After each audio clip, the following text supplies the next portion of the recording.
জানো, সব মানুষের জীবনে একটা গল্প থাকে, যে গল্পটা কাউকে বলা যায় না, শুধু রাত জেগে নিজের বুকের ভিতর বহন করতে হয়। আমারও একটা গল্প আছে, একটা মানুষের গল্প, যাকে আমি কখনো নিজের জীবনের বাইরে ভাবিনি। আমি তাকে ভালোবেসেছিলাম, হয়তো খুব বেশি, এতটাই বেশি যে একসময় নিজের সুখ দুঃখ, নিজের স্বপ্ন, নিজের ভবিষ্যৎ সবকিছুর সাথে তার নাম জড়িয়ে গিয়েছিল। আমি ভাবতাম একদিন সে বুঝবে, একদিন সে ফিরে তাকাবে, একদিন সে বুঝবে কেউ একজন তাকে কতটা নিঃস্বার্থভাবে ভালোবেসেছিল।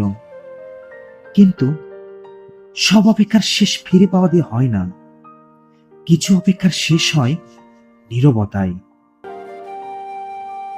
আজও মনে আছে কত রাত আমি জেগে থেকেছি, কতবার নিজের আত্মসম্মান ভুলে তাকে ফেরানোর চেষ্টা করেছি, কতবার নিজেকে বলেছি আর একবার চেষ্টা করি, আর একটু অপেক্ষা করি, হয়তো এবার সব ঠিক হবে।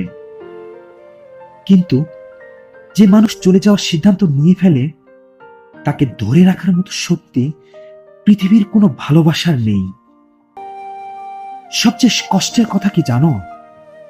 আমি তাকে হারানোর জন্য প্রস্তুত ছিলাম না, কারণ আমি শেষ পর্যন্ত বিশ্বাস করতাম সে থাকবে, সবকিছুর পরেও থাকবে। কিন্তু একদিন হঠাৎ বুঝলাম আমি একা দাঁড়িয়ে আছি, আর সে অনেক দূরে চলে গেছে।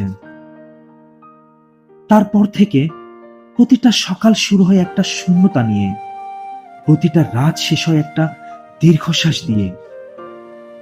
কেউ দেখে না, কিন্তু আমি জানি আমার ভিতরে কতটা যুদ্ধ চলছে।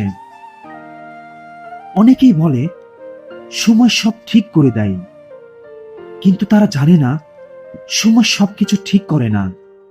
সময় শুধু মানুষকে ব্যথা নিয়ে বাঁচতে শিখিয়ে দেয়। আজও আমি তাকে ভুলিনি, হয়তো কালও ভুলব না, হয়তো অনেক দিন ভুলব না, কিন্তু ধীরে ধীরে একটা জিনিস শিখছি, কারো চলে যাওয়া মানে আমার জীবন শেষ হয়ে যাওয়া না, কারো না থাকা মানে আমি মূল্যহীন না। আমি ভেঙেছি, অনেক ভেঙেছি, কিন্তু শেষ হয়ে যায়নি। আজও আমি স্বপ্ন দেখি, আজও আমি লড়াই করি, আজও আমি বিশ্বাস করি সৃষ্টিকর্তা আমার জন্য এখনো একটা সুন্দর অধ্যায় লিখে রাখছেন।